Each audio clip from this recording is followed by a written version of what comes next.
Saya sudah di tengah ya. Tapi kalau menurut kamu yang dimaksud dengan di tengah itu adalah ketika mengatakan Kiai Imaduddin benar, ya gimana caranya dia bisa di tengah kalau begitu?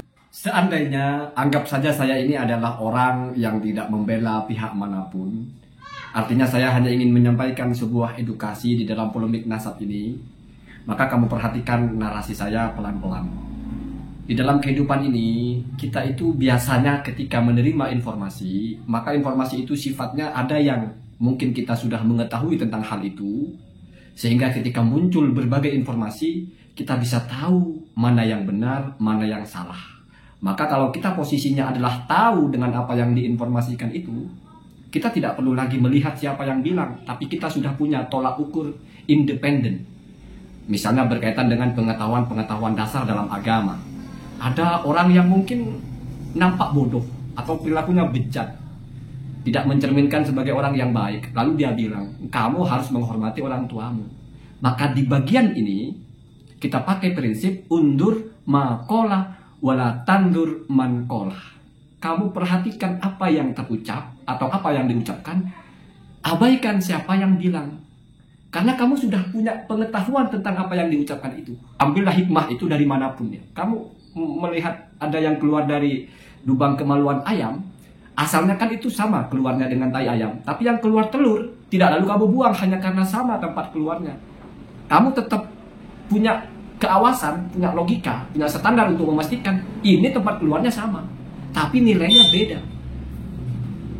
Tapi ada kalanya kita itu juga penting memperhatikan dari mana barang itu berasal. Nah, misalnya kamu mau bicara tentang kedokteran, atau kamu sedang sakit, lalu kamu ngobrol dengan seorang dokter spesialis jantung. Lalu dokter itu bicara, oh jantung kamu ini setelah saya periksa, di situ ada gejala-gejala sedikit yang butuh kamu melakukan beberapa terapi sebelum membengkak jantung kamu atau sebelum menjadi parah. Entah terapi itu dengan mengkonsumsi ramuan atau mungkin merubah pola makan, merubah konsumsi gizi, ada yang terlalu tinggi, ada yang perlu ditambah, atau merubah pola hidup, tidur teratur, rajin olahraga. Ini keluar dari pakar jantung.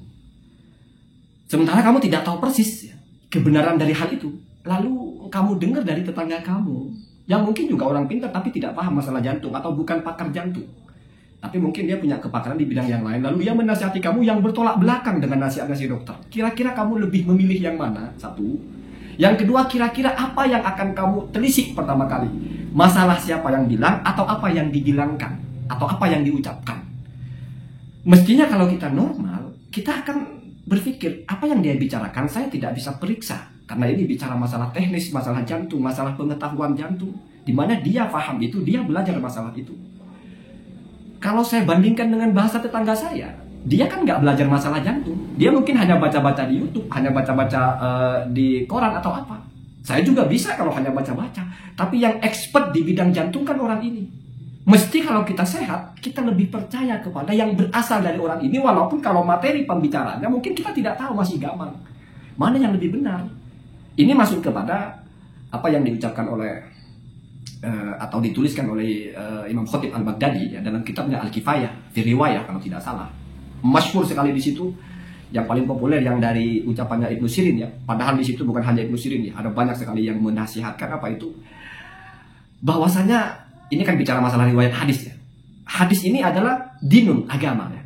Fandur aman ta'khudhu dinaka, maka kamu harus lihat dari mana kamu mengambil agamamu itu. Artinya kalau kamu ingin belajar agama, kamu ingin mendapatkan pemahaman tentang agama, kalau sudah posisinya ingin mendapatkan pemahaman kan berarti tidak paham. Kamu tidak punya tolak ukur untuk memastikan ini benar salah. Tapi kamu mau belajar, ya belajar itu kan dari tidak tahu Pak. Celaka kalau kamu tidak tahu, tapi ketika dijelaskan orang, kamu menilai, oh ini yang benar, ini yang salah. Bukan tidak tahu, namanya itu tidak tahu diri ya. Ini konteksnya adalah kamu belajar, memulai belajar. Maka kamu lihat-lihat, kamu belajar ke siapa. Ini menjadi penting siapa yang berbicara. Ya. Undur amman ta'khudhu dinaka. Kamu lihat. Artinya kalau dalam masalah yang sangat urgens, ketahuan diri itu penting. Ada orang bicara masalah fikih. Ada ulama bicara wudu begini, begitu, begini, begitu. Ulamanya ini sudah masyhur sebagai ulama. Memang sudah menulis kitab fikih. Diakui oleh orang lain juga sebagai ulama. Muncul orang dari seberang. Oh itu ulama itu salah. Yang benar saya. Kalau kamu harus ngukur sendiri, bagaimana caranya kamu mau ngukur mana yang lebih benar? Kamu kan nggak ngerti. Misalnya ya, ketika pun kamu sudah ngerti, oh wudhu itu salah kata dia, itu bukan apa, itu berarti kamu sudah paham masalah wudhu. Misalnya nggak paham sama sekali gitu. Ada satu ulama yang kepakarannya memang sudah pakar di situ, bicara masalah itu. Kamu bandingkan dengan orang yang kepakarannya bukan di situ. Ini kalau kamu paham betul kedua-duanya, ya kamu boleh memilih yang menurut kamu lebih benar. Tapi kalau kamu tidak paham, terus kamu berani mengatakan ini lebih benar, itu celaka Pak, celaka. Maka kepakaran itu penting. Di bagian memang edukasi atau ilmu yang disampaikan itu adalah hal-hal yang kamu tidak kuasai. Salah satunya masalah nasab. Jangan terlalu bicara ba'alawi atau bicara cucu Nabi palsu, karena itu terlalu langsung masuk ke emosi. Apalagi kalau kamu melihat Habib Bahar atau apa yang membuat kamu tidak percaya itu dzurriyyah Nabi ya, atau melihat kasus masalah habaib sehingga campur baur di hati kamu itu. Coba lepaskan itu semua. Anggap ba'alawi ini satu pembicaraan yang tidak ada interaksi sama sekali dengan emosi kita, tidak masuk sama sekali dengan nuansa kita, dengan lingkungan kita, dengan sosial kita. Anggap kita bicara makhluk planet ya, atau anggap kita bicara tentang hal-hal yang nggak ada urusannya dengan kita. Nggak ada ba'alawi di Indonesia itu.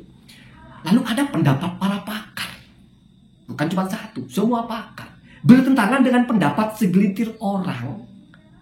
Ketika kamu berani mengatakan, oh, kalau masalah kebenaran, kita tidak boleh melihat seberapa banyak yang bilang, kita tidak boleh melihat masalah kepakarannya, tapi apa yang dibicarakannya.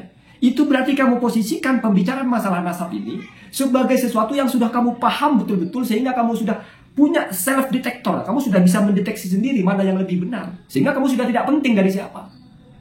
Kalau nasihat wajib sholat, nasihat harus puasa, harus menghormati orang tua, tidak penting lagi siapa yang bicara, karena kamu sudah paham masalah itu. Nah, kamu mau posisikan nasab seperti itu, sehingga kamu sudah tidak mau lihat siapa yang berbicara, sudah mau pakai yang i'rifil haqqo ta'rif ahlahu, sudah mau pakai yang itu, atau ta'rif rijalahu, kamu kenali kebenaran, maka kamu akan tahu siapa yang ada di jalan kebenaran. Kamu mau pakai jalur itu, mau pakai bahasa al-haqqu la yu'rafu birrijal, i'rifil haqqo ta'rif rijalahu, kira-kira begitu ya. Kebenaran itu tidak ditentukan atau tidak bisa kita ketahui dengan melihat siapa yang bilang, tetapi kenalilah kebenaran itu, maka kamu akan tahu.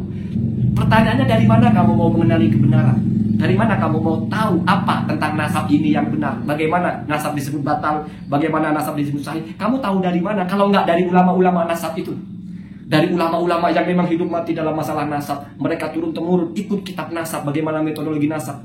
Kalau nggak dari situ, dari mana? Mau pakai ditakar-takar sendiri? Oh, kalau nggak ada kitab sezamannya, ya bisa jadi ulama-ulama nasab itu kan bisa aja mereka salah. Ya mereka kan juga manusia. Kalau nggak ada kitab sezamannya bagaimana? Kalau masih mau main di tataran logika, saya gampang menjawab itu. Kalau menurut kamu bisa aja orang itu salah, ulama itu bisa salah, terus ulama nasab yang sezaman, apa jaminannya mereka tidak salah ketika tidak menulis nama Ubaidillah? Apa jaminannya mereka yang paling benar ketika menulis itu? Toh semua ulama juga bisa salah, termasuk mereka.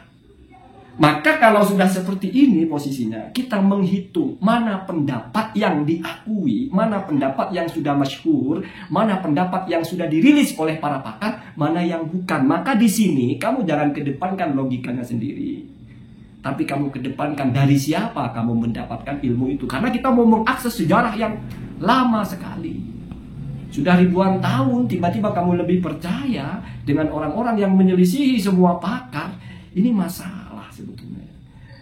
Itulah yang saya bilang, mungkin karena sudah tercampur dengan emosi, sehingga ketika kamu memperhatikan sudah tidak jeli lagi ya.